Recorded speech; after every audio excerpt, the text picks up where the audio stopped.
Juste avant de commencer une petite rectification, j'ai un peu dit n'importe quoi. Pour ce qui est de 1874 à 1904, c'est pas la révolution communiste. Hein, la révolution communiste, c'est donc de 1905 à 1989. Mais donc, entre le Moyen-Âge viking et le communisme, c'est l'époque de l'Empire. Voilà, parce que de toute façon, le chapitre 2, c'est la naissance d'un empire. Donc, de fin 17e à début 20e, ben, c'est pas mal...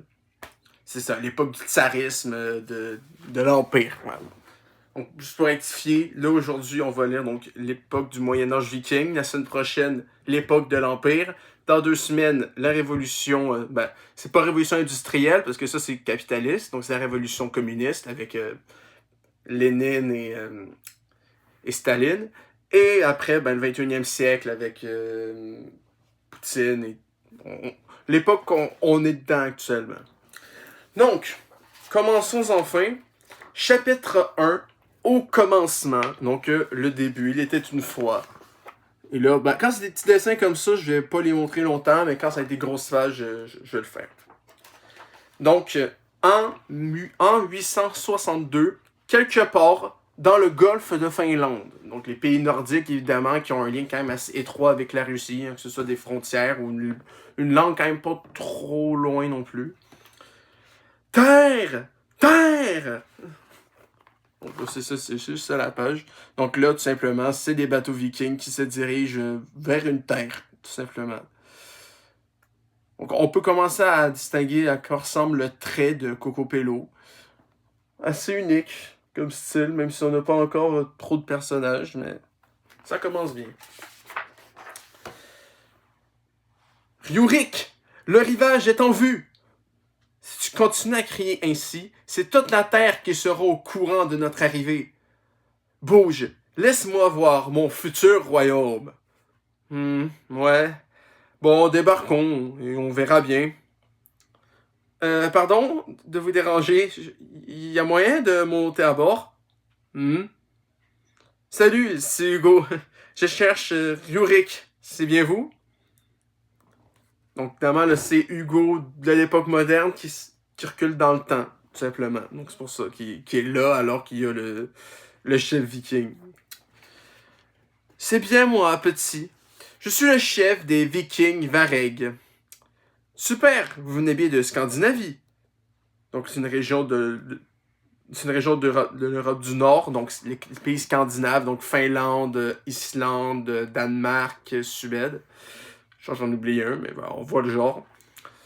Tout à fait. Et toi, tu sors d'où? À la base, je suis de Paris. Mais je suis surtout un peu perdu. Vous pouvez me dire où nous sommes exactement? Bien sûr, un viking ne se perd jamais. Oleg! Carte! Nous allons accoster ici, près du lac Ladoga. Puis nous descendrons les rivières, les fleuves et la mer jusqu'à Constantinople. Donc là, il y a une map. En haut, c'est écrit lac Ladoga. Il est continu. Les routes des Vikings Vareg, c'est la ligne en noir. Et en bas, il y a Constantinople. Et un peu à côté, il y a Rome. Donc, je vais montrer une page à la fois. Je pense que on va mieux les voir. Donc, commencer. Il y a celle-ci. Et après, celle-ci. Bon, en fait, je vais montrer les deux en même temps. Ça va aller plus vite. Donc là, c'est la map qui est en train de montrer le chemin de d'où il va. Puis il va aller jusqu'à Constantinople. Qui est donc la capitale de l'Empire romain d'Orient. Et d'Occident, c'est Rome, évidemment. Je vais pouvoir un peu me vanter avec les quelques connaissances historiques que j'ai. C'est quand même grâce à 2 cours d'histoire que j'ai passé mon cégep, donc faut bien que je les exploite un petit peu. En chemin, nous nous emparerons de chaque cité pour fonder un immense royaume. Ouais, vous allez surtout tout piller et massacrer sur votre passage. Pour qui tu te prends, Gringalet? C'est à la demande des Slaves eux-mêmes que nous venons. Donc les Slaves, c'est le peuple d'Europe centrale et orientale. Donc les pays européens proches de la frontière avec l'Asie. Pour les défendre et mettre fin aux violences sur leur terre. Ah oui? Ça me rappelle quelque chose, tiens.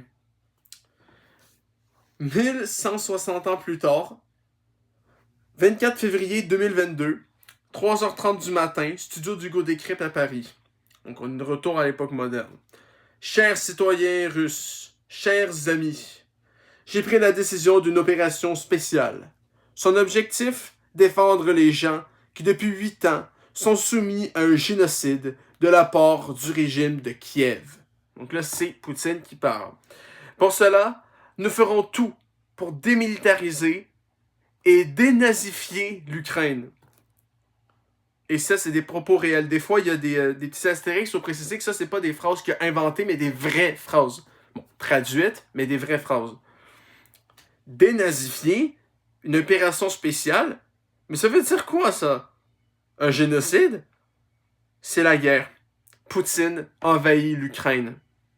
Quiconque tente d'interférer avec nous, et encore plus de mettre en danger notre pays et notre peuple, doit savoir que la réponse de la Russie sera immédiate et vous conduira à des conséquences auxquelles vous n'avez jamais été confrontés dans votre histoire. Le destin de la Russie est entre les mains de notre peuple. Je crois dans la force invincible que nous donne notre amour de la patrie. Eh ben, allez, branle-bas de combat pour nous aussi. Donc la page, moi c'est la page de gauche, mais pour vous c'est à droite. Donc la page de droite, on est encore à l'époque viking. Et à gauche, l'époque moderne, avec donc, on le reconnaît, le président Vladimir Poutine. En espérant que ça pose pas problème que je parle de Poutine et tout. Hein. Je prends pas part dans cette guerre-là, évidemment. Et justement, c'est pour savoir pourquoi les Russes font tout ça actuellement en Ukraine qu'il y a créé ce livre-là. Hein. On est curieux hein, de savoir toute cette histoire. Donc voilà pour montrer un peu mieux les dessins.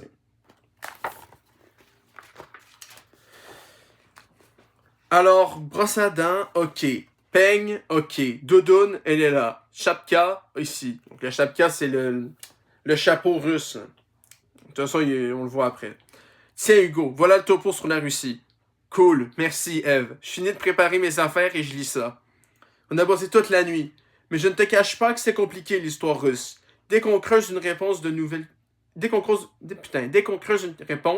questions apparaissent. Je sais, c'est pour ça que j'y vais. Comment ça tu y vas? Mais c'est la guerre, Hugo. C'est dangereux et les Russes ne te laisseront jamais aller où tu veux. Ça dépend de comment on y va.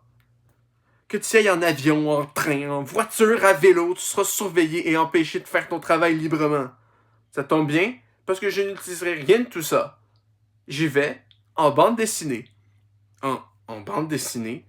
Oui, YouTube, Insta, TikTok, etc. C'est parfait pour l'actu.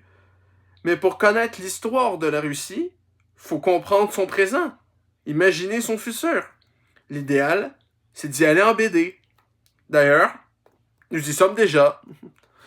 Donc on est sur quelque chose d'assez métatextuel, hein, des personnages qui savent qu'ils sont dans une bande dessinée. Donc pour vous savoir, ça c'est ça, une chapka, hein, ce fameux dessin. Et donc là on a un petit truc humoristique en mode deux vikings avec une caméra, l'autre avec un sel. Lui est en train de bouffer le sel parce qu'il sait pas c'est quoi. Donc voilà. Des pages assez créatives, je dois l'avouer. Regarde, on fait ce qu'on veut. On peut faire des plans larges ou des plans serrés. On peut y dessiner tout ce dont on a besoin. Faire parler tous ceux qui ont disparu. Staline. Entrer partout, même dans les lieux interdits. Hugo. Et utiliser tous les moyens de locomotion. On peut remonter dans le temps. Et allez, encore de l'écureuil, j'aurais dû écouter ma mère. Ou se projeter dans le futur. La bande dessinée, c'est la liberté d'aller tout voir et de pouvoir tout raconter. Alors maintenant, les seules questions qui vaillent, c'est, d'après nos premières recherches, Eve, la Russie, ça commence où? Et ça commence quand? Eh bien, tu risques d'être surpris du voyage. Voilà, des plans larges, des plans serrés. Là, ils sont avec Staline. À des endroits où ils n'ont pas le droit. Ici, ils sont dans un véhicule. Là, dans l'époque des hommes des cavernes, c'est quand même un petit peu plus loin. Excusez. Pour le début de la Russie, c'est quand même un peu plus loin que la préhistoire. Là, ils sont donc dans le futur avec un alien. Et après, ils discutent de comment ils vont commencer ça. Retour en l'an 862. La flotte de vikings Vareg arrive sur le rivage de la mer Baltique, au nord de la Russie actuelle. Selon Rurik, vois comme notre pays est riche. Nous cherchons un prince qui puisse régner sur nous. Donc ça, c'est une délégation de peuples slaves. Alors, bien arrivé, Hugo? Ève, c'est toi? Et qui veux-tu que ce soit? Je me suis aménagé un bureau à la rédac pour pouvoir rester en contact 24 heures sur 24 avec toi, où que tu sois. Tu m'en voudras pas, je refais la déco à mon goût. Donc là, il y a des étoiles russes, Lénine, des vêtements militaires. Donc bon. On est dans une BD, je fais ce que je veux, c'est toi qui l'as dit. Bref, tout se passe bien avec les Vikings? A priori, oui, Rurik est bien accueilli. Les tribus slaves lui demandent même de remettre de l'ordre chez eux. C'est un peu trop beau pour être vrai. C'est une légende, non? Je confirme, il y a plein d'autres versions de cette histoire. Comme dit un proverbe, le passé de la Russie est imprévisible. En réalité, les tribus slaves étaient déjà organisées, elles échangeaient entre elles. Et pourquoi on ne parle jamais des Radimiches? On s'en avance? Les Radimiches, donc ou les Tchouds, c'est des tribus slaves. Ah, ça, de toute façon, dès qu'on est un peu excentré pour les Tchouds, on n'existe plus. Les Vikings les ont unifiés militairement. Les Slaves, allez couper du bois. On va construire un fort ici. Le territoire compte près de 3 millions de lacs et de cours d'eau. Cela permet aux bateaux des Vikings d'avancer dans les terres, de construire des forts sur le chemin et de développer leur économie. À l'arrivée des Vikings, les Slaves les surnomment les Russes. Mais R-U-S, pas S-E en plus. Selon la légende, le mot russe est une déformation du mot rotir, qui signifie rameur à l'époque de l'époque chez les Scandinaves. Cette origine viking est passée sous le silence par le pouvoir russe aujourd'hui, qui préfère une origine slave pour les Russes. Il nous faut une base de départ dans les terres pour ensuite descendre le fleuve et rejoindre Constantinople. Eh bien, il y a un petit comptoir commercial qu'on peut rejoindre au sud du lac Ladoga. Comment il s'appelle déjà? On s'en fout. On l'appellera Novgorod, la ville nouvelle. Et sur la map, donc il y a la mer du Nord, la mer Baltique, encore le lac Ladoga, le lac Volga, le lac Dnepr, le lac Don, la mer Noire, la mer Caspienne et Constantinople. Je ne vais pas vous décrire tout à chaque fois, des fois c'est assez évident. Donc comme je pense que ça va être le cas partout, on a un mélange entre le passé et le présent.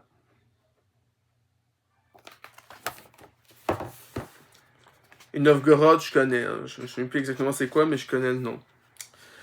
Pardon, Rurik, mais les lacs et les fleuves ne communiquent pas tous entre eux. Vous allez faire comment pour arriver jusqu'à Constantinople? Oh, c'est très simple. Quand le Drakkar ne peut pas nous porter, c'est nous qui le portons. Oh oui! En Drakkar, Simon! Donc, évidemment, ref en voiture Simone, bien sûr. Sur notre passage, nous vendons du bois, du miel, des fournitures. Des fourrures, pardon. C'est un peu des fournitures aussi. Et des esclaves? Oui, un peu, parfois. Mais attention, on n'est pas des brutes, on est des marchands. De biens que vous pillez, on demande parfois, par la force. Oh, un peu, oui, on demande fort des fois, bon. Le chemin des Vikings est jalonné de cités. Tout à fait. Et parmi elles, la plus belle et la plus puissante de toutes. Celle qu'a conquise Oleg, mon chef de guerre. Moscou? Moskva? Je m'ai entendu parler. Mais non. Il s'agit de la capitale des Russes. Je parle de Kiev. Kiev? Mais c'est la capitale de l'Ukraine aujourd'hui. Eh oui, Hugo, les Russes s'en emparent en l'an 882. Et c'est mon fils, Igor, qui régnera sur la ville. Papa, je peux piller Constantinople? Fiston, quand tu seras grand. C'est le début de la dynastie des Ryurikides. C'est ça. Qu'elle régnera sur ce territoire jusqu'à la fin du 16e siècle. Quand je te disais que tu allais être surpris, ce qui m'étonne surtout, c'est qu'une chauve-souris m'explique l'histoire de la Russie, et en plus avec la voix d'Ève. Une chauve-souris voyageuse, s'il te plaît. Suis-moi dans la grotte, je vais te présenter quelqu'un. La rhétorique de Poutine vient donc de là. Il se base sur le fait que Kiev était la capitale des Russes à l'époque. Oh là! Pas si simple du tout, jeune disciple. Voici donc. Donc là, on a le fils, Igor. Encore là, on a des noms assez russes, hein? Ryurik, Igor. On n'est pas trop perdu. Donc là, la chauve-souris. Lui qui se fait un peu engueuler, le Dracor. Voilà, on voit ce qui se passe. Enchanté, Hugo. Je suis Nestor, moine de Kiev. Approchez, bienvenue dans mon monastère. C'est moi, le premier, au début du XIIe siècle, qui a écrit cette histoire de nos origines. Cela s'appelle la chronique des temps passés.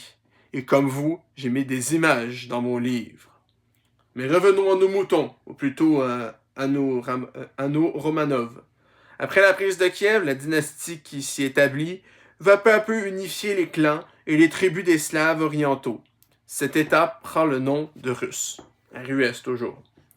Il est constitué de grandes principautés organisées autour des cités les plus importantes et dirigées par les différents héritiers des souverains de Kiev. Ah oui, et Romanov, c'est une race de brebis russes. Ça va aussi devenir un nom de famille russe plus tard. Mais les relations entre les héritiers étaient plutôt agitées. Leur principauté ne cessait de se faire la guerre. Elles vont se séparer et se réunifier de nombreuses fois. Tu vois, Hugo, la Russe de Kiev englobait une partie de l'actuelle Russie, de l'Ukraine et de la Biélorussie, mais ces territoires ont ensuite eu des histoires très différentes.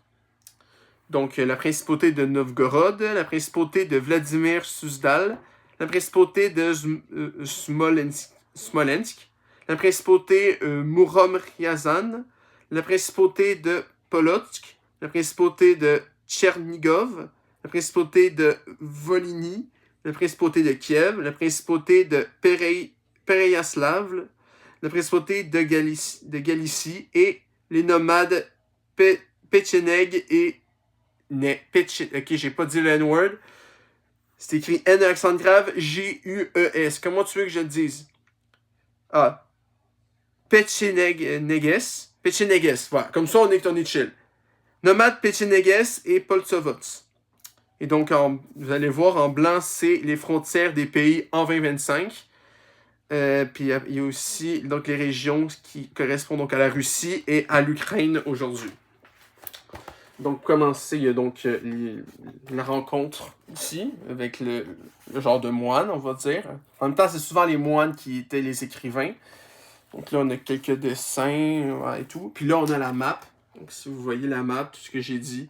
Donc, les frontières, la Biélorussie, l'Ukraine. Puis, bon, là, on lit pas les noms, mais on voit qu'il y a quand même pas mal de frontières, de principautés différentes avec des noms, tous plus russes les uns que les autres. On peut donc dire que la Russe de Kiev est l'ancêtre commun des Russes, des Ukrainiens et des Biélorusses d'aujourd'hui. C'est comme les Français et les Allemands qui ont fait partie de la Francie à l'époque de Charlemagne, avant de se séparer. Après tout, selon le judaïsme, le christianisme et l'islam, on descend tous d'Adam et Ève. En parlant de religion, Nestor, si vous êtes moine, c'est donc que les Russes sont chrétiens. Tout à fait, et pas n'importe quel chrétien. Nous sommes orthodoxes depuis 988. C'est une branche du christianisme différente des catholiques. Les orthodoxes ne sont pas dirigés par le pape. Le véritable événement fondateur est là, mon jeune ami. La conversion de Vladimir le Grand. Alléluia! Son Excellence Vladimir Ier, grand prince de Kiev de 980 à 1015. Oui, ça va, on a compris. Donc là, vous êtes en train de vous faire baptiser pour devenir orthodoxe du jour au lendemain? Oui, mais je n'ai pas fait ça à la légère. J'ai reçu des émissaires des différentes religions pour faire mon choix. En plus, il faudrait jeûner... Quoi? Il faudrait jeûner en plus? Votre christianisme romain me paraît bien triste et austère. Vous les Juifs, vous avez été chassés de votre terre. Dieu n'est pas vraiment de votre côté. Non, mais à un moment, Dieu reviendra nous voir et bon, enfin, tu seras pardonné, quoi. C'est quoi cette histoire de ne pas boire d'alcool chez les musulmans? Ça fait la joie des Russes tous les jours. Regardez, Vladimir, la cathédrale Sainte-Sophie à Constantinople est si belle que nous ne savons plus si nous sommes au ciel ou sur terre. Magnifique. J'ai trouvé ma religion. Donc voici donc comment les Russes sont devenus orthodoxes. Donc on est sur la partie religieuse du livre. Enfin, on est sur pourquoi il a refusé les autres, hein, le christianisme romain, le judaïsme et l'islam. Et donc là, on a une très belle cathédrale. Et justement, l'un des monuments les plus connus actuellement, c'est pas celui de Constantinople, c'est la cathédrale, je pense, et justement, c'est la cathédrale Saint-Basile en plus. Hein. Donc, si vous allez voir, je pense que c'est quand même très très connu comme endroit. Donc voilà le baptême dans la grotte et tout. Voilà. C'est beau quand même d'être ainsi touché par la foi. Oui, oh, entre nous, Hugo, ma décision tient plus à la géopolitique qu'à la grâce divine. L'empereur de Constantinople, le chef du christianisme orthodoxe, a demandé mon aide militaire pour vaincre une rébellion, mais ce n'est pas gratuit, tu penses bien. Vous avez demandé quoi en échange? Sa sœur. Youhou, Mimir, c'est moi, Anna, votre future épouse. 6000 guerriers contre un beau mariage et une entrée dans la famille impériale. Ça valait le coup, non? Joli coup, en effet. À partir de là, le royaume de Kiev va s'unifier et se renforcer. La religion orthodoxe va étendre son influence. Aujourd'hui, près de 220 millions de personnes sont orthodoxes dans le monde, dont la moitié en Russie. Exactement, Hugo. Et Vladimir Ier est considéré comme le fondateur de la Sainte Russie. Il a d'ailleurs transmis son prénom à Poutine. Gars! Là, t'as bébé Poutine avec un missile et un tank. Mais au fait, Eve, on est où exactement là? Je vois la mer à perte de vue. Tu es à Chersonès, Hugo. C'est ici que Vladimir Ier aurait été baptisé. Le site est devenu un lieu saint pour tous les chrétiens russes. Et donc, Chersonès, c'est en bas, au sud-sud de la Crimée. Aujourd'hui, il se trouve en plein cœur de la ville de Sébastopol en Crimée, ville ukrainienne que Poutine a rattachée à la Russie en 2014 de manière illégale, comme le condamné l'ONU. D'un côté, on a donc ce fameux mariage. De l'autre, on a donc l'origine de plusieurs choses, dont le nom de Poutine, hein, et le lieu où se passent les événements actuels. Enfin, actuels, où je suis rendu dans le livre. Quoi. Sous le règne de Vladimir le Grand et celui de son fils, la Russe de Kiev devient l'État le plus puissant d'Europe orientale. Donc, il y a le royaume de Suède, du Danemark, d'Angleterre, le peuple balte, la Russe de Kiev, le royaume de Pologne, la Poméranie, le duché de Bohême, le Saint-Empire romain germanique, le royaume des Francs, le royaume de Galice, Léon et Castille, l'Empire byzantin et le sultanat seldjoukide, avec la mer Caspienne et la mer Noire. Il entretient des liens étroits avec de nombreux autres royaumes, dont la France, qui était donc à l'époque le royaume des Francs. Petit. Donc là, il met des graines. Des graines, okay? Et il y a un coq qui s'approche, qui se pose des questions. La petite fille de Vladimir va même épouser le roi français Henri Ier à Reims. Moi, il était plus beau sur un tableau. L'argent coule à flot dans la Russe de Kiev, les villes s'agrandissent, même si certaines querelles continuent, elles restent unies par la religion, la langue et la culture. Tu te bats bien pour un type de Smolensk. Je suis de Pereyaslav. Ah, c'est donc ça, ce petit accent du Sud. En un mot, par une identité commune. Bon pouce, je suis mort. Vodka. C'est à cette époque que se façonne la vision qu'ont les Russes d'eux-mêmes et de la place qu'ils occupent dans le monde. Alors, chers collègues du passé, donnez-moi vos arguments.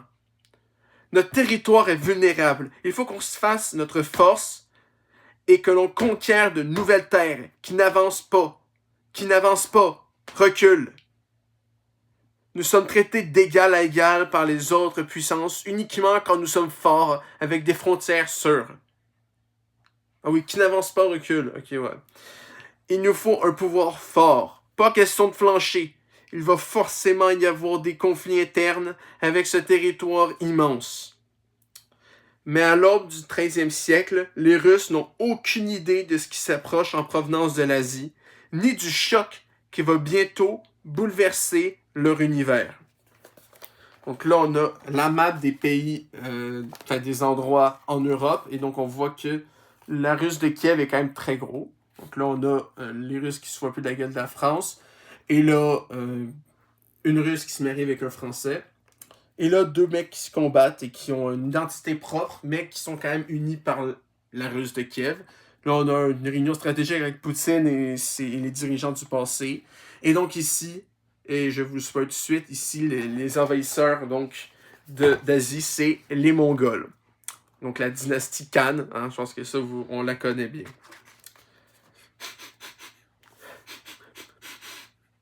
Salut, moi c'est Hugo. Qu'est-ce que vous... Chut, malheureux! Quoi? Qu'y a-t-il? Je n'entends rien. Et vous ne sentez pas?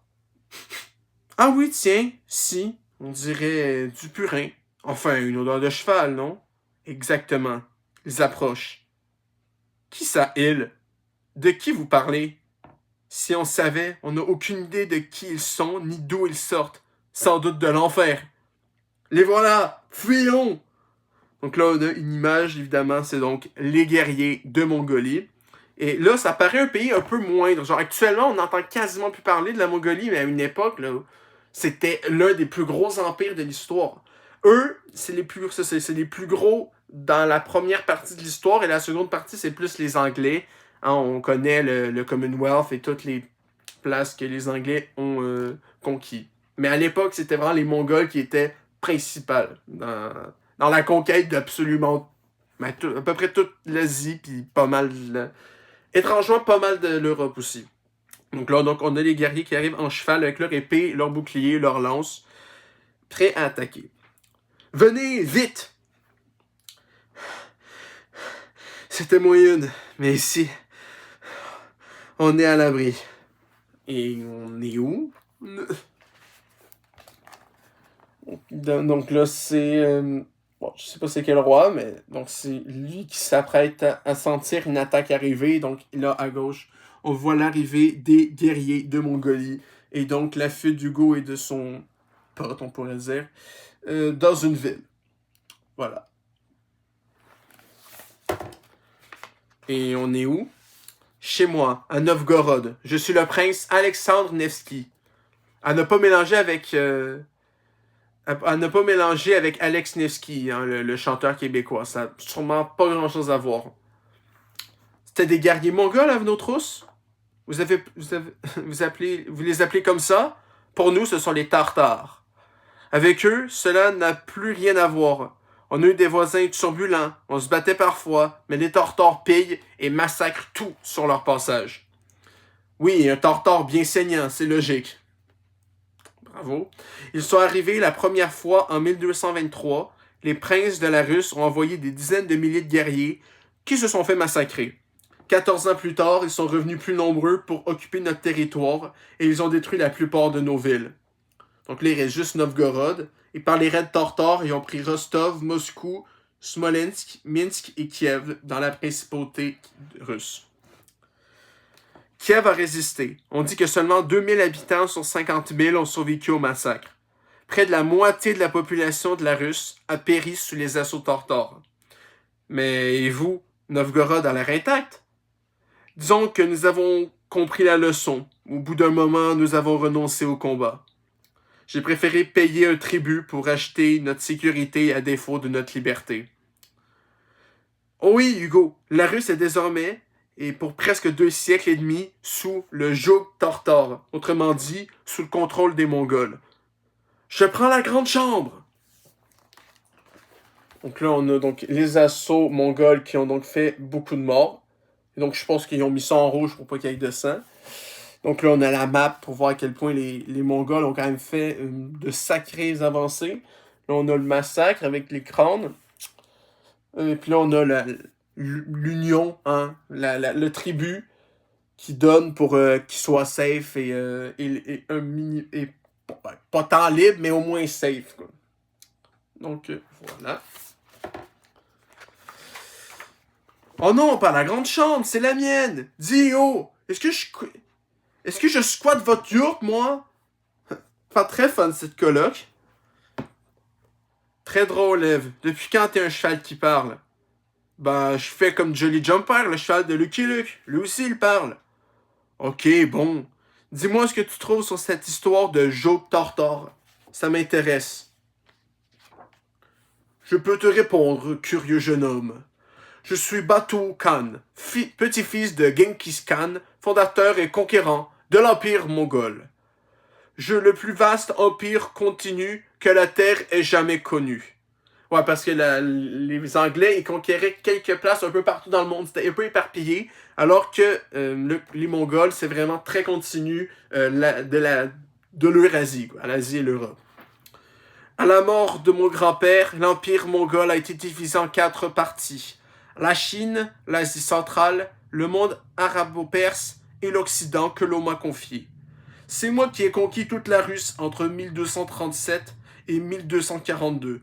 Mon Khanat, c'est-à-dire mon royaume, est appelé la Horde d'Or. J'ai établi ma capitale à Sarai. Donc la principauté russe sous dominion tartare en orange, l'Horde d'Or en jaune, la dynastie Yuan qui est donc en Chine en bleu, Ilkhanat en vert et Jakkataï en rouge. Donc les limites de la Horde d'Or et les autres royaumes de l'ex-empire de Genghis Khan. Vous allez voir tantôt. Nous avons soumis la Russe grâce à notre violence et à la puissance de notre cavalerie. Les Vikings du début ont trouvé meilleur qu'eux. En effet, mais attention, après le temps de la conquête vient celui de la Pax Mongolica, donc la paix mongole, je suppose. La vie reprend, le commerce aussi. Nous laissons les peuples vivre comme ils le souhaitent. Chaque peuple suit ses mœurs et sa religion. Les régions russes à l'ouest ne sont pas occupées, c'est juste une sorte de protectorat. Chaque prince russe doit obtenir mon autorisation pour régner. Cela passe par des gestes de soumission. Baissez le bas de la robe aussi, s'il vous plaît. Merci. Ah, ce qu'il faut pas faire en politique. Les seules choses qui comptent, le respect et le paiement du tribut. Pour que ce soit plus simple, nous nommons un grand prince parmi les princes russes. Il est chargé de la collecte de l'impôt pour l'ensemble des principautés russes. Et le plus efficace et intraitable pour ce travail, c'est moi, présent. Donc là, t'as la collègue d'Hugo qui se transforme en cheval qui parle, hein, qui est donc déguisé en Lucky Luke. Et t'as le prince, donc Genghis, le petit-fils, Batu Khan, qui explique donc l'avancée mongole dans les pays proches de la principauté. Donc, comme j'ai dit tantôt, donc là, il y a les Russes, mais sous les Tartares. Là, l'Horde d'Or, donc la principale place où il y a les Mongols. Et après, il y a 2 autres endroits, Ilkhanat et Jakkataï. Et là, une dynastie chinoise. Donc là, il continue à raconter. On voit que tant qu'ils respectent les lois et les trucs, enfin, tant qu'il y a du respect, la dot et tout, il y a pas, les Mongols n'ont pas de problème que les Russes vivent comme ils veulent. Et après, donc, le prince, et là, on voit qu'il y a quelqu'un qui est le plus grand prince russe sous l'égide mongole. Ah oui, l'égide mongole, je suis fier d'avoir dit ça. C'est moi, présent, Ivan Ier, petit-fils d'Alexandre Nevski et prince de Moscou. De Moscou? Ma ville était une simple bourgade, brûlée pendant l'invasion mongole, mais depuis, j'ai bien développé.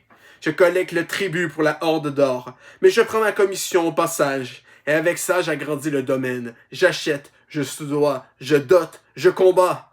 J'ai construit des églises, ce qui permet à Moscou de devenir la capitale spirituelle de la Russie.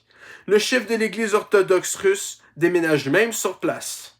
Et regardez ça, il est pas beau le Kremlin de mon petit-fils Dimitri? Tout en pierre.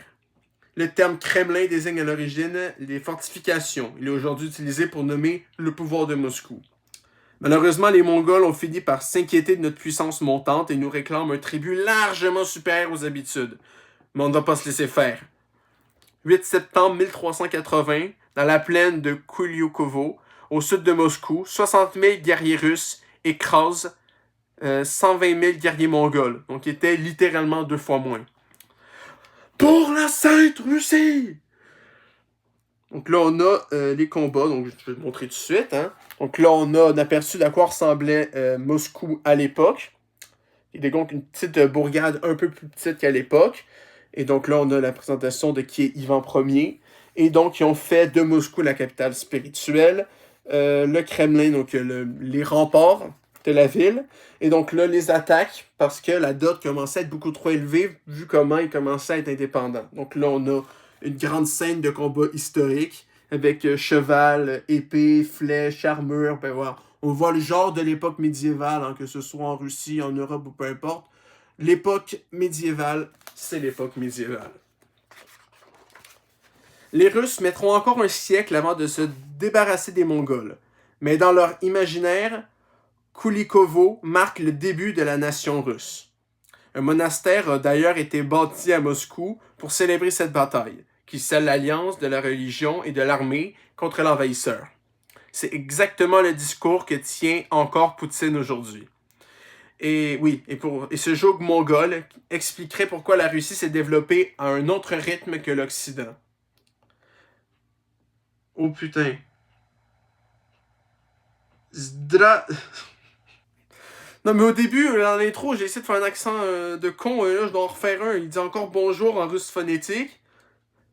Ah, parce que moi, le privat, c'est salut, c'est pas bonjour. C'est un peu différent. Donc, Zdravstvuyte viutier, je suis Alexandre Nevsky et je viens de loin. Qui, lui, vivait les révolutions intellectuelles du Moyen-Âge et des débuts de la Renaissance.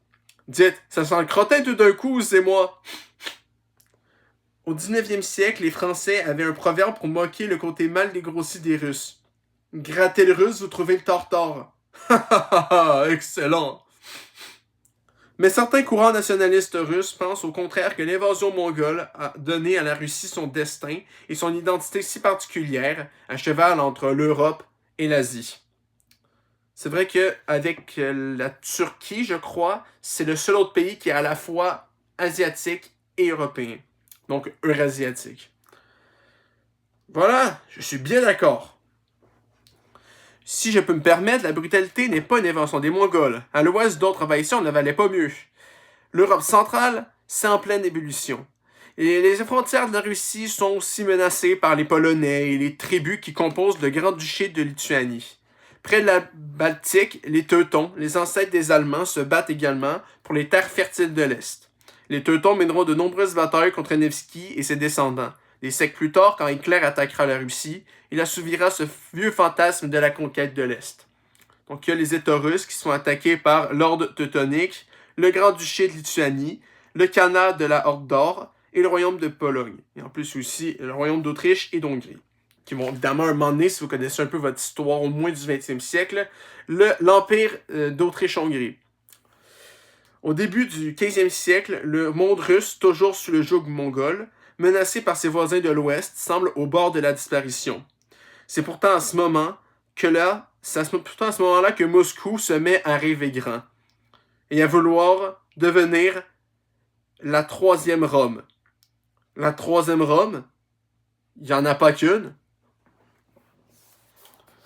Donc là, on a le monastère, pardon. Donc là, on a une fusion de plusieurs époques.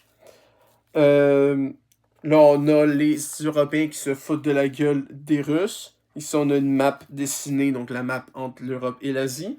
Ici, on a la map plus claire de qui envahissent donc les États russes. Là, on a des gens qui se combattent. Et là, un genre d'empire romain-russe, si on veut. La première Rome, c'est celle que tout le monde connaît. Elle se trouvait en Italie et elle a été la capitale de l'Empire romain de 27 avant JC à 476 après JC. À la chute de l'Empire romain d'Occident, c'est Constantinople, capitale de l'Empire byzantin, qui prend le rôle sacré de deuxième Rome. Mais prise par les Ottomans en 1453, la ville perd son statut. l'Empire byzantin, l'Empire romain d'Orient, de 395 à 1453, a notamment couvert la Grèce, les Balkans, la Turquie et le Moyen-Orient aujourd'hui. Avec Constantinople aux mains des musulmans, les orthodoxes cherchent une nouvelle Rome et Moscou voit son heure venir. Mais comment les Russes ont acté que leur capitale serait la troisième Rome? Il y a un mariage. Le 12 novembre 1472, Ivan III, grand prince de Moscou, descendant de Nevski, épouse la dernière héritière encore en vie de l'Empire byzantin, Zoé Paléologue. Il lance la Russie dans sa destinée impériale. D'ailleurs, les armoiries russes sont encore aujourd'hui ornées de l'aigle à deux têtes qui était le blason des empereurs byzantins. Mais attention, on n'est pas encore débarrassé des Mongols. Ce sera chose faite en 1480, au terme d'une étrange bataille au sud-est de Moscou. Après quelques combats, les deux armées se font face durant un mois, puis les Mongols se retirent pour des raisons encore obscures aujourd'hui. Bon, il y en a marre, on lève le camp. Et maintenant, Ivan III, c'est quoi votre plan? Conquérir et piller à votre tour? C'est déjà fait. À partir de mon domaine, la Moscovie, j'ai étendu le territoire de la Russe et envahi tous les voisins. Mais il faut maintenant consolider les fondations. Donc, il y a les limites de Moscovie. Donc, en 1462, c'est juste Moscou. En 1505, il y a Novgorod. Et en 1533, il y a quelques autres en plus. Grâce à mon épouse, j'ai fait venir des architectes italiens et je dépense sans compter pour faire de Moscou l'égal de Constantinople. Et pour rendre l'État plus fort, j'ai créé un système juridique qui sanctionne les paysans et les boyards. Et pour cet acte de sacrilège, 50 coups de fouet. Mais, quoi? Mais j'ai juste dit Ivan III, poil aux dents. Ivan III, poil aux doigts. Les boyards? Rien à voir avec notre fort bien connu, Hugo. Fort Boyard, si vous connaissez. C'est le nom donné aux nobles russes. Ils m'en veulent un peu car j'ai décidé que leur terre appartiendrait à l'État. Donc là, on a une ligne du temps de qui sont donc les trois empires romains, donc celui d'Occident, d'Orient et celui que la Russie veut faire. Donc là, on a le fameux aigle à deux têtes qui va être sur beaucoup d'armoiries russes. Après, on a une guerre étrange qui a fini par juste les Mongols qui ont dégagé.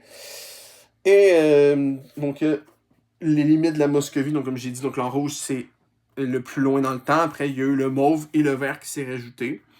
Les constructions italiennes et donc les procès qui vont arriver.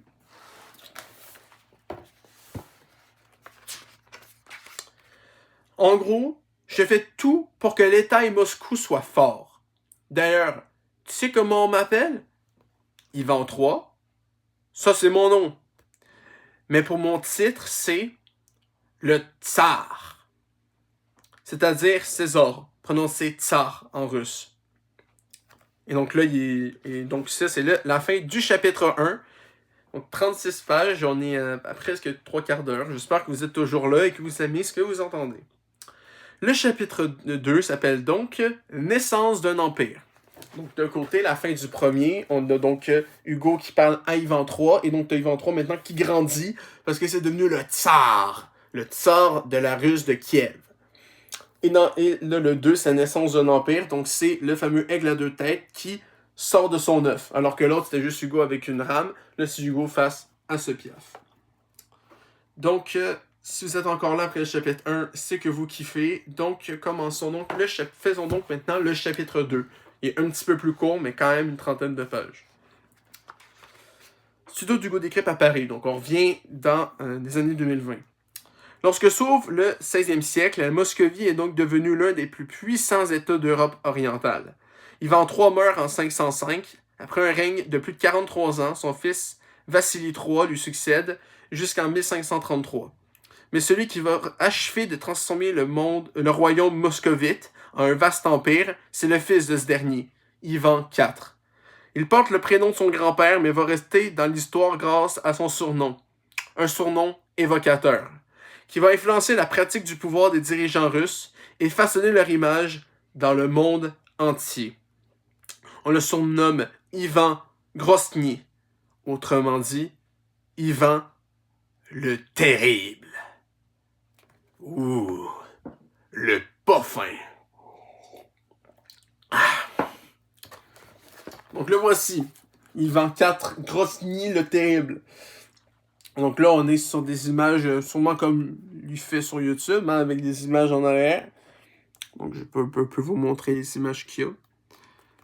Et donc là, on voit l'image du terrible Ivan Grosny, Ivan IV. L'interview face cachée. Bonjour, Anastasia Romanovna Zakharine. Vous êtes la femme d'Ivan IV, la femme d'un monstre. Pas du tout, je suis la femme du plus grand tsar, celui qui a donné sa grandeur au peuple russe. D'accord, mais quand on lit la liste de ses actes, on a tout de même le sentiment d'avoir affaire à un psychopathe. Je comprends, mais savez-vous ce qu'il a enduré? Ivan a perdu son papa, Vassili III, en 1533 alors qu'il n'avait que 3 ans. Sa mère, Hélène Glinskaya, devient régente, donc personne qui s'assure la responsabilité politique pendant la minorité d'un souverain, à 23 ans, mais elle s'intéresse plus aux intrigues de la cour qu'à son fils. Le petit Ivan et son jeune frère Yuri sont livrés à eux-mêmes, obligés de voler leur nourriture dans les cuisines du Kremlin pour survivre. En 1538, sa mère meurt brutalement, sans doute empoisonnée par les Tchouski, une puissante et cruelle famille de boyards qui s'emparent du pouvoir et font d'Ivan, qui était encore enfant, leur marionnette. Les complots deviennent son quotidien, chaque jour, et il craint pour sa vie. Continuons. Pendant son adolescence, son passe-temps favori était de torturer des animaux. Il crève les yeux des oiseaux et jette les chiens du haut des murailles du Kremlin. Il faut bien se distraire. À partir de l'âge de 13 ans, il passe aux humains. Sa première victime est Andrei Tchouski, qu'il fait dévorer vivant par ses chiens de chasse. Toute la famille de ce boyard finira par y passer. Torture, viol, noyade, assassinat, votre mari a une sinistre réputation. Et après 13 ans de mariage, vous mourrez sans doute empoisonné. C'est en tout cas ce qu'a cru Ivan. À partir de là, plus personne ne pouvait le modérer. Inutile de compter sur ses épaules survivantes. Sur ses épaules suivantes. Il y en a eu au moins 5, et tous connurent une fin tragique. Donc là, on est un peu sur une interview comme fait Hugo dans la vraie vie, mais avec donc la reine Anastasia, donc je ne vais pas dire son nom complet, j'ai la flemme. Donc là, il dit que c'est un grand meurtrier, puis là, il essaye de le défendre en racontant donc son histoire de son enfance, son adolescence. Et de l'autre côté, pour pas montrer des images horribles, on a des actes de torture faits sur des objets. Donc, torture, viol, noyade et assassinat. Donc là, on a un ours décapité, lui qui est pendu, lui qui est enfermé, décapité. Ben, on voit le genre très, très joyeux. Hein. Donc là, on a la femme qui meurt sûrement empoisonnée et les 5 autres femmes qu'il y a eu qui finissent toutes pas mal, 6 pieds sous terre, en train de bouffer les pissenlits par la racine. Mais le pire est encore à venir. Ah! Qu'est-ce qui se passe-t-il, Eve? Oui, j'ai atterri encore. C'est la nouvelle résidence d'Ivan le Terrible. La Sloboda d'Alexandrov, une forteresse. Paranoïaque, Ivan s'y réfugie en 1564, persuadé que de multiples complots se préparent contre lui. Pitié, non! Il va y pratiquer une véritable terreur vis-à-vis de sa cible favorite, la noblesse des boyards. Je préférerais quand il s'exerce sur les animaux. La violence se déchaîne. Alors, sans limite. Une entrée adulte? Aïe! Aïe! Aïe! Les nouvelles galeries de l'horreur. Le rayon du bourreau. Le fouet. Vous, alors? La roue. C'est parti pour un tour! La tenaille. Tout mais pas l'oreille! Les charbons ardents. Il fait chaud ici ou c'est que moi? Le pal. Je sentais bien que j'avais un truc coincé entre les dents. Le chaudron d'eau bouillante. Civet de lapin, bœuf carotte, non, gratin de bouillard. Il aurait cousu vivant un homme dans une peau d'ours avant de le jeter au chien pour qu'il soit dévoré. Il aurait aussi fait rôtir son médecin ficelé à une broche de bois. On raconte également qu'il a lâché des ours sur des moines enfermés dans une cour avec juste des chapelets et des pieux pour se défendre. Halea jacta est. Le sort en est jeté. Oh, abrège avec ton latin. Donc là, on rentre dans une forteresse de torture, hein, ni plus ni moins, hein, avec des gens enfermés, un petit truc drôle en mode c'est une place à visiter, des coups de fouet, des écartelés, des défonçages d'oreilles, du brûlé vivant, pieux dans le fessier, bouillu dans une bouilloire, un chaudron, là. Et ben d'autres trucs en mode, voilà, le russe. Évidemment, un truc russe, il fallait qu'il y ait des ours. Évidemment.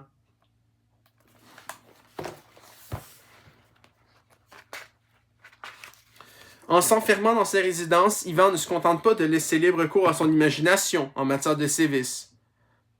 Il menace aussi d'abdiquer. Et ça fout la pagaille. Le pays est au bord du chaos. Une délégation du clergé, des boyards et des marchands vient le supplier de revenir à la cour. S'il abdique, moi, je veux bien prendre le pouvoir, hein. Ah, sûrement pas. De toute façon, vous, les boyards, dès qu'on est un peu excentré de la cour, on n'existe plus, alors. Qu'espère-t-il en faisant cela? En fait, c'est un coup de dé. Car si le tsar abdique, il n'y a personne de légitime pour le remplacer. Le pari d'Ivan IV fonctionne. Il accepte de revenir, à condition d'obtenir le pouvoir absolu.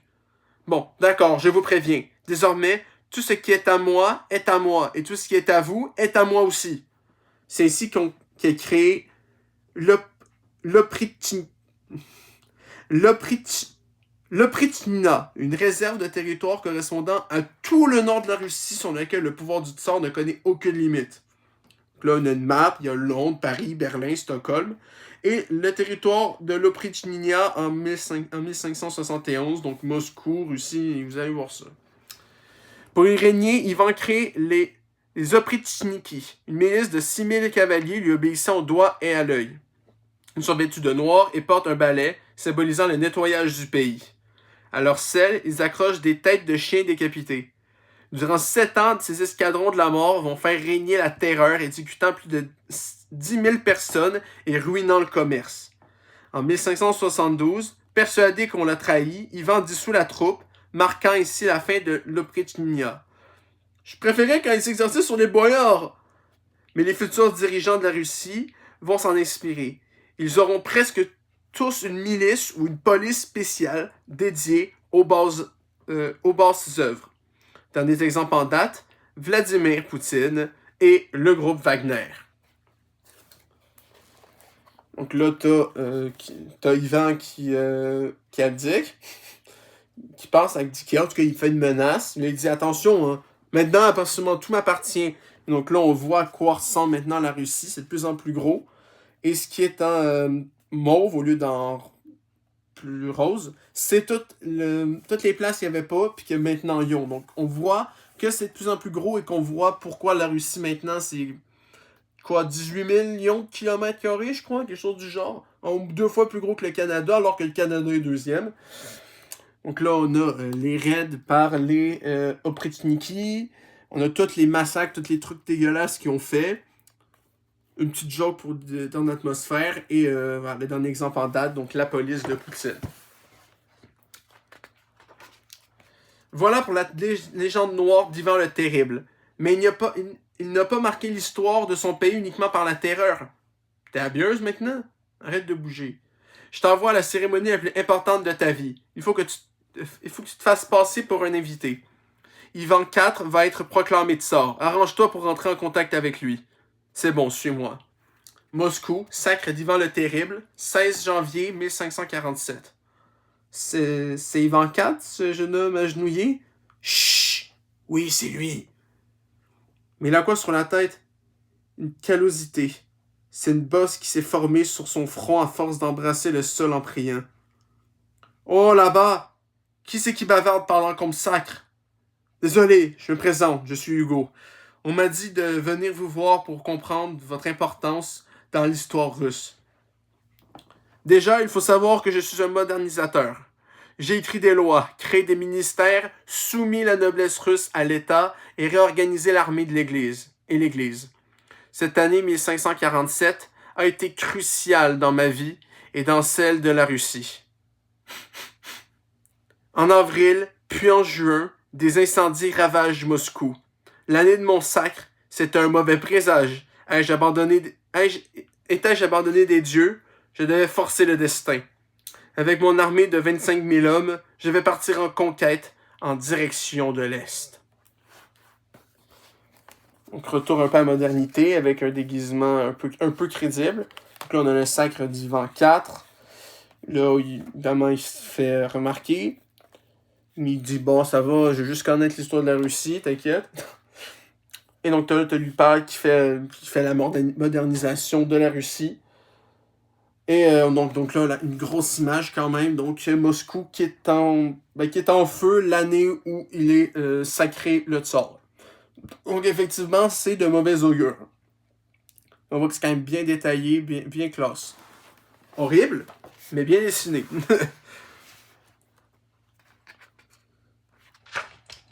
Ville de Kazan, octobre 1552. Nous faisons le siège de la ville depuis le mois d'août. Attendez, vous faites la guerre à qui maintenant?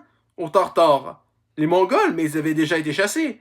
Il en reste à nos frontières. En plus, ils sont convertis à l'islam, ce qui leur permet d'être soutenus par les Ottomans. Ils multiplient les raids, mais nous allons régler définitivement le problème. Venez avec moi, Hugo.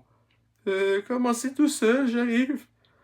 Après Kazan, Ivan IV conquiert aussi Astrakhan. Donc il y a la Russie qu'on a vu, la Pologne-Lituanie, l'Empire ottoman avec la Crimée, et les Khanats indépendants, donc l'ex-Horde d'Or. Dans la Russie, il y a Moscou, et dans les Khanats indépendants, il y a Kazan et Astrakhan.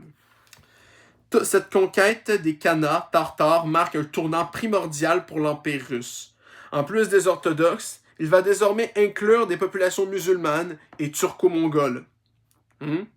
Attention, écarte-toi Hugo, ça va péter. L'Empire est désormais multi-ethnique et multiconfessionnel. Et ce n'est pas grâce à toi qui te caches, mais grâce à des guerriers comme moi, qui ont fait pencher le sort du siège de Kazan en faveur du tsar. Et vous êtes? Nous sommes les Cosaques. Donc, population militaire et semi-nomade vivant en autonomie sur le territoire russe. Des Cosaques? Incroyable! C'est la première fois qu'on entend parler de vous. Et pas la dernière! Il a raison, cette victoire de l'Empire russe fait tomber une bannière, lui donnant accès à d'immenses territoires. La conquête de l'Est et donc de la Sibérie va pouvoir suivre avec comme fer de lance les Cosaques. Exactement.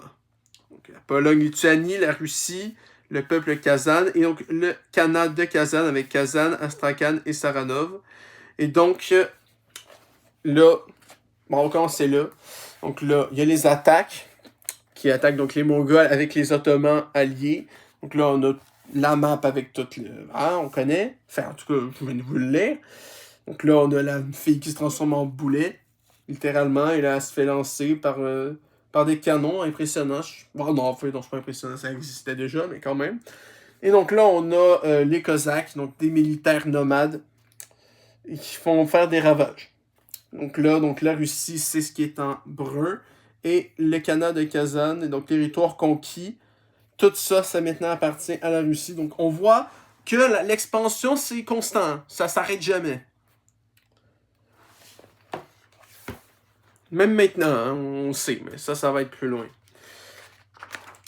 Alors, Hugo, qu'est-ce que vous dites de ça? Quelle belle victoire! On s'est battu comme des lions. Dommage que vous ayez raté ça. Ah oui, super dommage. C'est fini les batailles maintenant? Certainement pas. Nous allons désormais au nord, en Livonie. La Livonie? La Livonie est un vaste ensemble balte sur les territoires de l'Estonie et de la Lettonie actuelle. L'objectif, contrôler l'accès à la mer Baltique, mais c'est un vrai panier de crabes là-haut. Donc il y a la Suède, la mer Baltique, la Livonie, la Russie et la Pologne-Lituanie. Cette guerre de Livonie va durer 25 ans, de 1558 à 1583. Elle va opposer l'Empire russe au Danemark, à la Suède et à la Pologne-Lituanie. Donc en 1569, le royaume de Pologne et le grand-duché de Lituanie forment ensemble la République des deux nations. Mais au final, tout le monde va se battre contre tout le monde va trahir tout le monde, la Russie en sort épuisée et perdante, et gagne un nouvel ennemi mortel au nord, la Suède.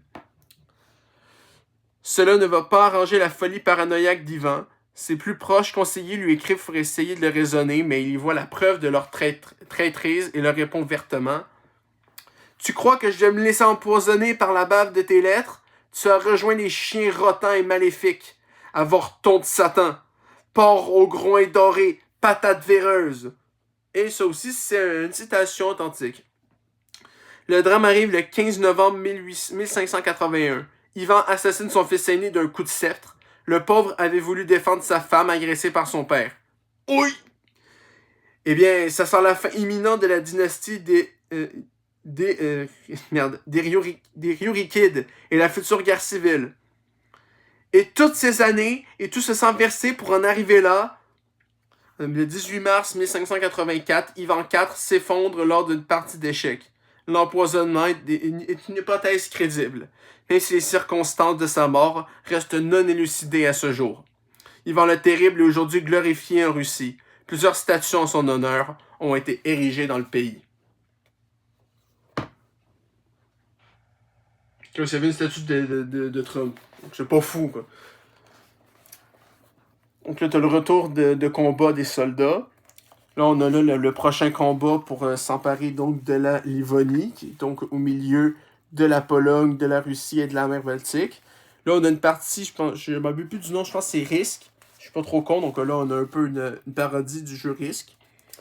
Là, on a lui qui écrit à ses conseillers, mais qui les croit fuck all, hein. Donc, pour lui, c'est des traîtres avec donc une citation authentique. Là, il tue son fils. Et là, t'as Yurik qui défonce les limites du temps, hein, il s'en fout. Il dit, putain, vous avez tout fait ça pour rien. On a tout fait ça pour rien, sérieux. Donc là, on retourne dans le présent et il s'en va. Hugo s'en va quelque part d'autre. Opéra de Paris, Palais Garnier, 2024. Donc on revient au présent. Très sympa, cette invitation à l'opéra, mais avec tout le boulot qu'on a sur l'histoire de la Russie, tu ne crois pas qu'on avait mieux à faire? Justement, le spectacle de ce soir va nous plonger dans les années qui suivent la mort d'Ivan le Terrible. Et ce n'est certainement pas un hasard si la première tragédie historique russe est consacrée à cette période. Celle que les historiens appellent le temps des troubles? C'est ça. L'opéra est l'adaptation d'un texte d'Alexandre Pouchkine que les Russes considèrent comme l'inventeur de la langue littéraire russe. Et il s'y passe quoi exactement? Quand Ivan le Terrible disparaît, c'est son fils Fédor Ier qui le remplace. Mais celui-ci a, disons-le, des capacités un peu limitées. Son père le savait et l'a mis sous tutelle. Encore, sire. Depuis la mort de son père, il n'arrête pas de faire sonner les cloches de tout le pays. Hein? En 1598, Fédor Ier décède lors d'un accident. On lui cherche alors un remplaçant. Encore.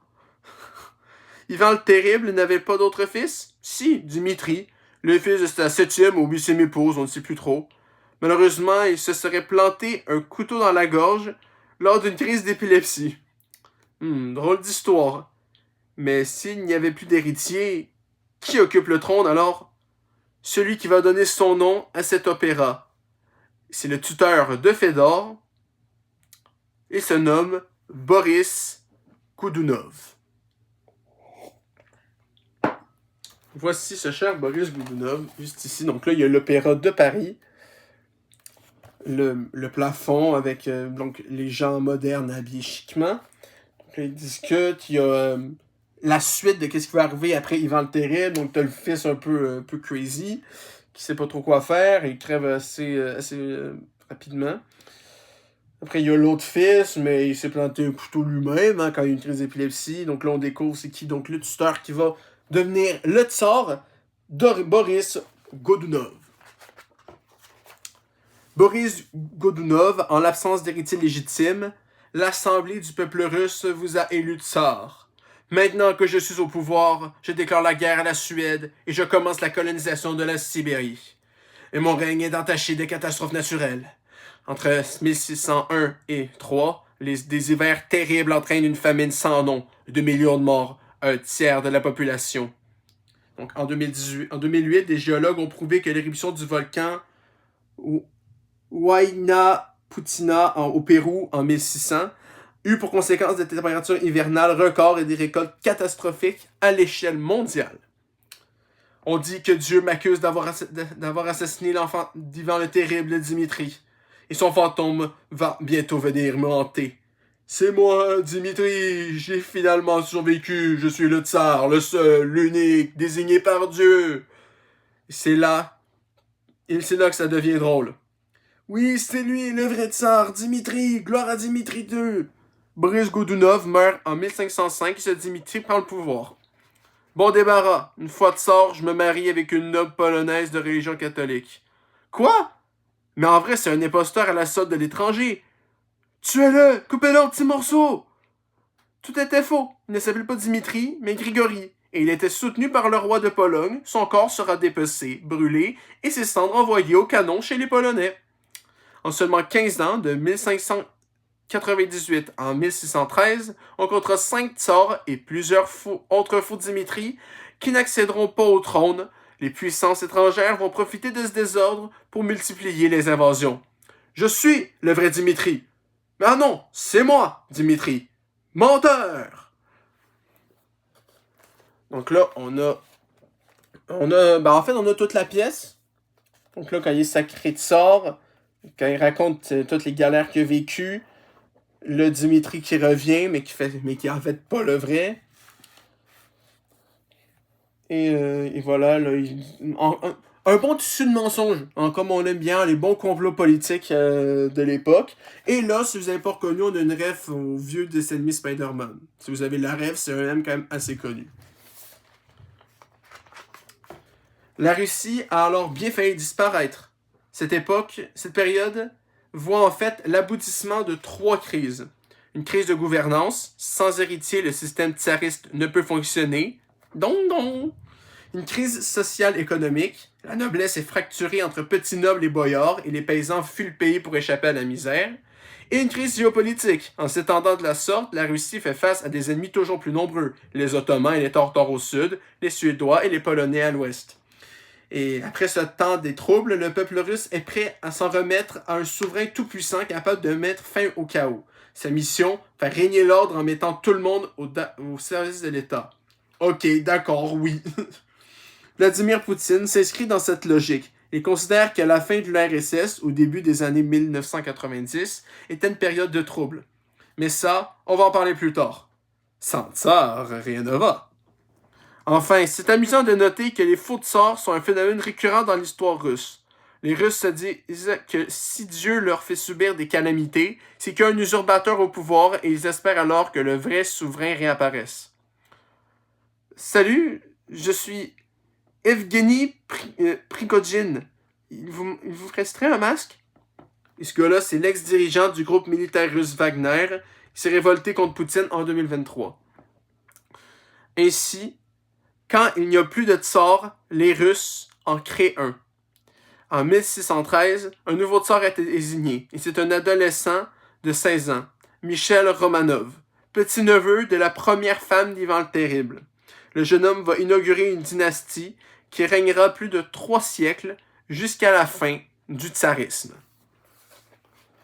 Donc là, on a retour de lui, hein, le fou. Tous les problèmes qu'il va avoir, hein, la crise de gouvernance économique et géopolitique. Pendant le temps des troubles, ils veulent le peuple veut n'importe quel souverain qui va être capable de régler ça. Là, on a un peu un anachronisme avec donc Ivan et Poutine ici. Là, on a les faux Dimitri, les usurpateurs, hein, les faux tsars, avec avec l'ex-dirigeant de Wagner, qui fait aussi son apparition.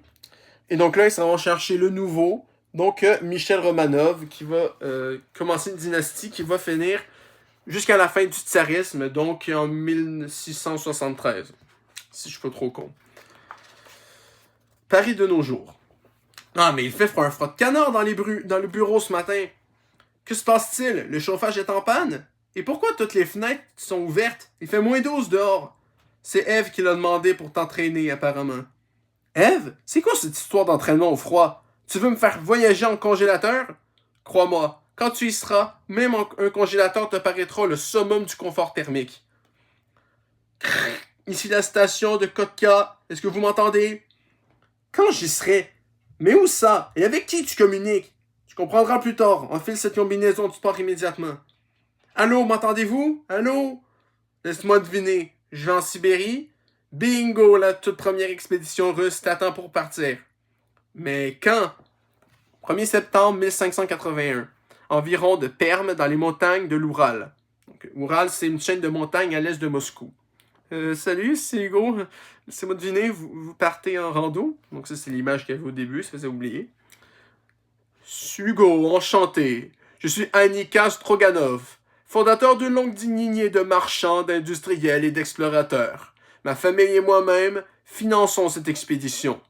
600 Cosaques vont s'enfoncer au cœur de l'Oural. Tout ça pour le compte du tsar et celui des Stroganov. Un peu mélangé avec le bœuf Stroganov. Hein? Ça doit avoir un lien, mais là, ça n'a rien à voir. Bien sûr. Cosaques, en avant! Vers l'est! Et qu'allez-vous y chercher exactement? L'or souple, mon jeune ami. Les fourrures. Donc là, on revient au présent avec un entraînement au froid pour toute l'équipe du GoTechF, faut croire.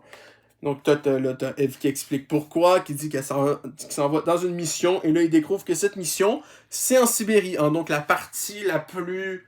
Merde, j'ai plus le mot, mais la partie la plus loin. Là, si on part de l'Europe, où il y a Moscou, Saint-Pétersbourg et tout, et on va à l'opposé, complètement à l'autre bord, proche de la frontière, très proche des US, en fait. Donc là, il est en 1581, t'as l'image qu'on a vue au début, juste ici. Et donc, les expéditions des Cosaques vers la Sibérie pour l'or souple, donc les fourrures. Et donc, l'expédition commence ici. Au-delà des montagnes, là-bas, il y a des territoires immenses. La Sibérie, elle regorge de richesses. Le tsar nous a autorisé à prendre possession de tout ce que nous pourrions conquérir avec notre armée privée. Mais personne n'habite là-bas. Bien sûr que si. Des Tartares encore, et des centaines de peuples et de tribus différentes. Mais bon, quand les Mongols nous ont envahis, on n'a pas eu notre mot à dire. Hein? Alors on a fait pareil. En 1582, les Cosaques s'emportent de Sibire. Elle deviendra plus tard la ville de Tobolsk, capitale historique de la Sibérie. Un an plus tard, leur domination s'étend à plus de 400 km au-delà de Sibire, notamment grâce à leur avancée sur les rivières. Le mouvement est lancé et plus rien ne pourra l'arrêter. Les Cosaques progressent par bonds, fleuve par fleuve. Ils fondent au passage des comptoirs qui deviennent des forts et bientôt des villes. L'océan Pacifique est atteint au milieu du XVIIe siècle. Donc il y a Moscou, Tobolsk, Tourouskansk et Yakoutsk.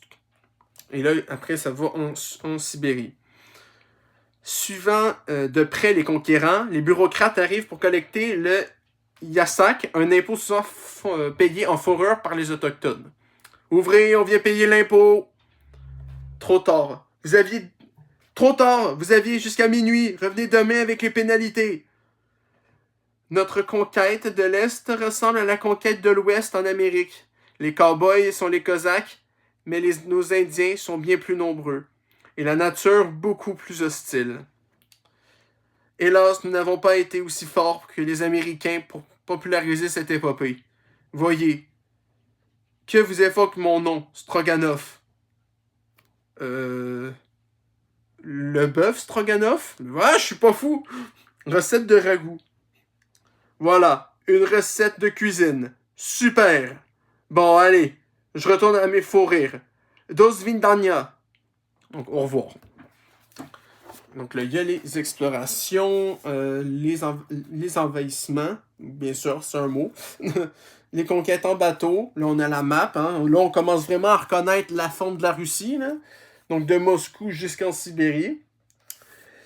Voilà, la dot, la conquête de l'Est, hein, l'inverse de la conquête de l'Ouest aux US, mais là c'est la conquête de l'Est pour les Russes.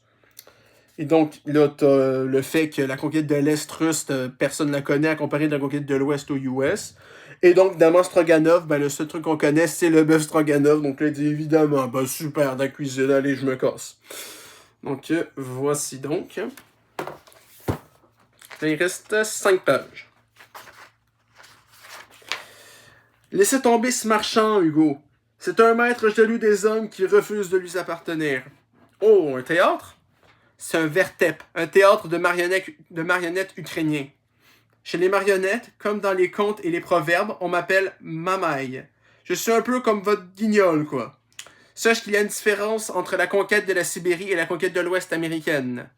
Une fois conquise, la Sibérie est directement rattachée à l'Empire russe. Ici, Empire russe. Le tsar souhaitait avant tout s'approprier de nouvelles terres et lever de nouveaux impôts, et malgré des révoltes, les peuples autochtones de ces régions ont été intégrés à la Russie en préservant leur identité ethnique. Tout l'inverse des Américains qui ont massacré les Indiens. Ici, Empire russe. Aujourd'hui, par exemple, près de 500 000 Bouriates, un demi-million de Bouriates, vivent encore sur leur territoire d'origine.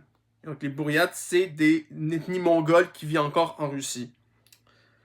Et je me souviens plus du nom du groupe, mais il y a un groupe sibérien qui ressemble un peu à des Asiatiques. Ça doit être des descendants sibériens, des Mongols, de Mongols et tout. Je me souviens plus du nom, ça me fait un peu chier. Je vais peut-être aller voir quand on va avoir fini. Si je comprends bien, l'Empire russe est composé d'une multitude de peuples. Et si cette conquête de l'Est est méconnue, hors de nos frontières, elle a tout de même donné naissance à un personnage mythique. Moi-même, le Cosaque. C'est vrai qu'on parle régulièrement des Cosaques dans cette histoire. Mais ce mot Cosaque, ça vient d'où? Vous êtes un peuple? Ah, non, pas vraiment. Quoique, à force on pourrait presque le dire. Qu'on m'amène mon cheval et mes compagnons. Nous sommes apparus aux alentours du 15e siècle et notre nom signifie homme libre, sentinelle ou encore vagabond, et cela nous définit parfaitement. Nos communautés se sont formées à partir de tous ceux qui vivent en marge de la société russe. Paysans fuyant le servage, soldats déserteurs et tartares convertis. Petit à petit, nous sommes devenus les premiers artisans de cette expansion russe, à la fois explorateurs, colons et gardiens de l'Empire. Hommes libres, toujours, tu chériras la frontière. Donc là, on a une petite pièce de théâtre en marionnette avec un petit personnage qui raconte la conquête de l'Est avec tout ce qui s'est passé, tout simplement, je viens de le dire, et le fait que ça a été direct, que tout de suite, il y a eu l'Empire russe sur le territoire. Et voilà, donc là, tu as le personnage qui arrive pour vrai. Et là, et dans tout ce qui reste ici, il explique l'origine donc du mot et du peuple des Cosaques. Et qu'il y a des paysans, des soldats et des tartares convertis qui sont venus les rejoindre. Et donc là, ils deviennent à la fois des explorateurs, des colons et des gardiens. Et voici notre centre politique, un village forteresse typique des Cosaques. Non mais je dis que j'allais en chier des fois. La Stanitsa. Les Cosaques y vivent à plusieurs dizaines par habitation. Chaque communauté élit son chef, l'ataman. Les grandes décisions sont prises collectivement par l'Assemblée des hommes libres, la Rada. Donc le terme Rada désigne aujourd'hui le Parlement ukrainien.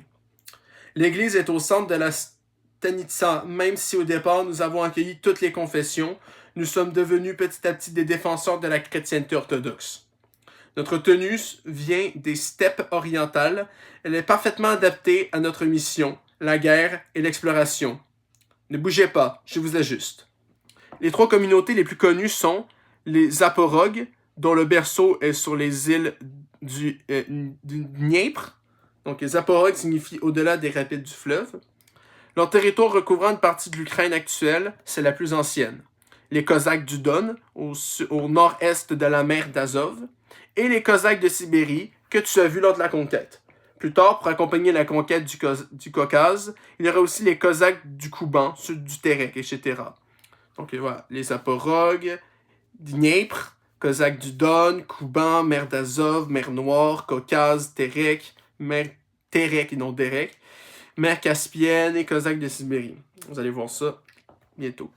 En fait, plutôt qu'à l'armée d'un territoire ou d'un pays, les Cosaques sont des armées qui possèdent un territoire. Oui. Et qui, au fil des années, vont parfois se révéler en nation à part entière. Alors, nos révoltes seront nombreuses. Ivan Bolotnikov en 1606, Bogdan Khmelnytsky en 1648, puis Stenka Razin en 1670, Emelian Pugachev en 1773 et tant d'autres. Le Cosaque Pougatchev va même tenter de se faire passer pour le tsar Pierre III, assassiné une dizaine d'années plus tôt. Ah tiens, ça me rappelle quelque chose, ça. Effrayé par ces soulèvements continuels, le pouvoir russe limitera nos libertés et finira par nous intégrer au sein de son armée à la fin du 18e siècle.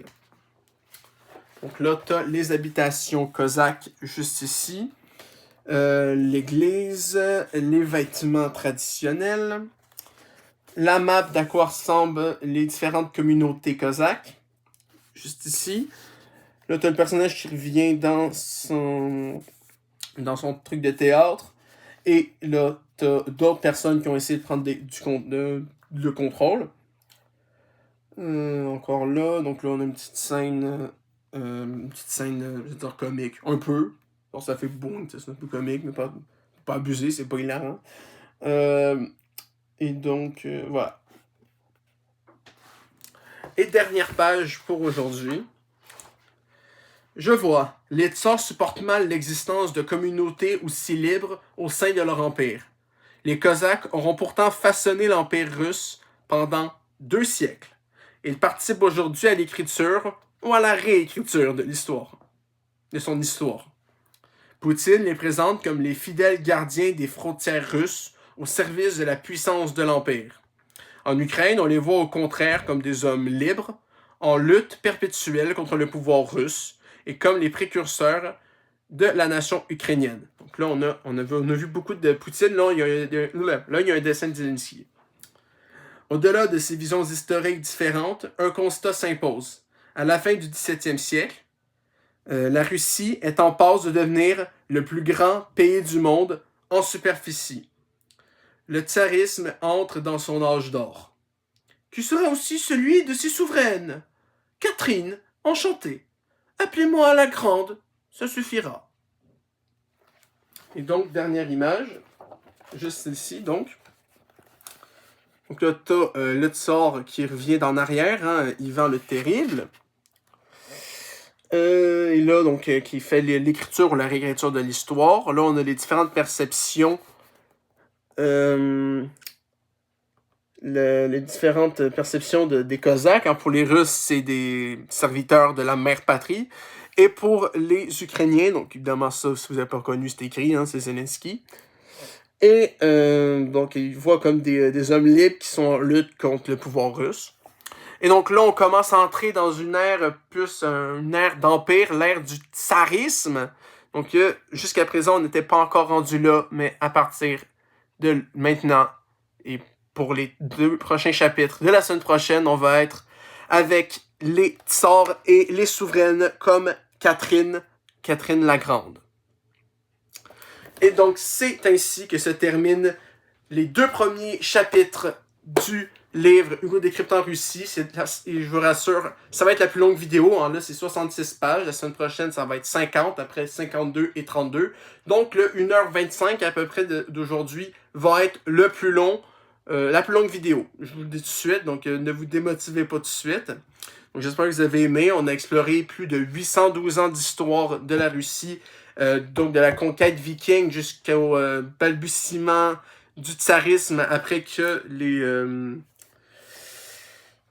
après qu'il y a eu plusieurs conquêtes comme celle de la Sibérie. Donc, j'espère que vous avez appris des trucs. La semaine prochaine, ça va être Sort de la Grande Russie et grandeur et décadence du tsarisme. Donc la semaine prochaine, ça va être ça. J'espère que vous avez apprécié. Et avant de quitter, je vais juste essayer de trouver le groupe dont je vous ai parlé. C'est un groupe, évidemment, si on parle de groupe russe, on peut évidemment penser à... Bon, peu importe. On peut penser à Little Big ou à Vitas, hein, The Seventh Element. Mais il y a aussi un autre groupe, et ça me fait chier de ne pas pouvoir vous le dire. Hein. Je pense que je vais vous le dire la semaine prochaine parce que la vidéo commence déjà à être assez longue. Donc, merci d'avoir écouté cette vidéo et à la semaine prochaine pour la suite en espérant que cela vous aille plu. Ah, attention, j'ai peut-être réussi à faire quelque chose. Musique. C'est surtout de la musique que ma mère a mis. Donc, j'espère que je vais le retrouver. Donc, dans France, donc Vitas. Déjà, Vitas est là. Vitas est là pour vous dire. Et l'autre, c'est... Je suis sûr que je vais le trouver un moment donné. Bordel de merde. Désolé de faire traîner ça encore plus long. Mais c'est un groupe, c'est ça. C'est un groupe qui fait de la musique traditionnelle... la musique traditionnelle de Sibérie. Et qui ont un air un peu asiatique. Donc, c'est souvent un truc qu'on voit souvent hein, des Asiatiques. Enfin, que les Autochtones... Ouais, je sais pas si c'était un peu raciste ce que j'ai dit autochtone, mais voilà, vous voyez le genre. Ils ont souvent un physique un peu asiatique. Et là, c'est pas incohérent vu qu'il y a plusieurs peuples mongols là-dedans. Bordel de merde. Je vous jure, d'habitude, je galère pas autant pour trouver quelque chose. Ouais, désolé de faire traîner ça longtemps, mais j'espère que je vais enfin trouver quelque chose. Putain, je trouve juste de la K-pop, bordel de merde. Non, c'est pas ça non plus. Bon, ça me ferait chier de pas vous le dire maintenant parce que je suis vraiment juste là. Je suis devant. Otiken! Bon, voilà! Otiken. Donc, je vais aller trouver ça dans Artistes. Otiken dans les hauts. Putain, ça m'a pris du temps. J'aurais pas cru que ça m'a pris autant de temps. Hein. Mais Otiken, donc c'est ça. C'est un groupe que ma mère a découvert et qui fait de la musique traditionnelle sibérienne. Donc, techniquement, c'est aussi de la musique russe comme Vitas ou Little Big.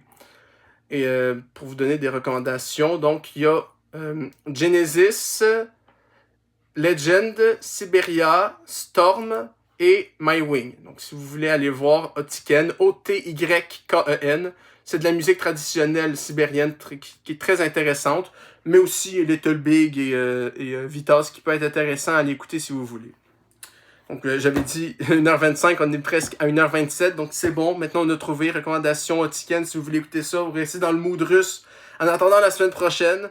Et donc, moi, je vous dis merci d'avoir écouté ça pour la 5e fois. Et donc, à la semaine prochaine pour l'époque de l'Empire de 1674 à 1904. L'époque, tout simplement, de l'Empire et des Tsars. Donc, merci, à la semaine prochaine. Et là, je ferme ma gueule parce que ça commence à être long. Bye. Et voilà.